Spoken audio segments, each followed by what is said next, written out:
রাসূলুল্লাহ সাল্লাল্লাহু আলাইহি ওয়াসাল্লাম উদার গোত্রের লোকগুলোকে বসিয়ে সমস্ত সাহাবায়ে কেরামদের সামনে সূরা হাশরের 18 নম্বর আয়াতে কারিমা পাঠ করলেন। ইয়া আইয়ুহাল্লাযীনা আমানুত্তাকুল্লাহা ওয়াল তানসুর নাফসুম মা কদ্দামাত লিগাদ ওয়াত্তাকুল্লাহা ইন্নাল্লাহা খাবীরুম বিমা তা'মালুন। সূরা হাশর আয়াত নম্বর 18।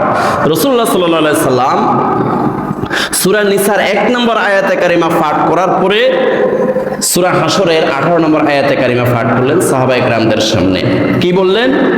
ইয়া আইয়ুহাল্লাযীনা আমানুত্তাকুল্লাহ, হে আল্লাহর বান্দারা, ও ঈমানদারেরা, যারা ঈমান এনেছো, মুসলমান হয়েছো, ঈমান গ্রহণ করেছো, তোমরা যারা আল্লাহকে ভয় করো। ইয়া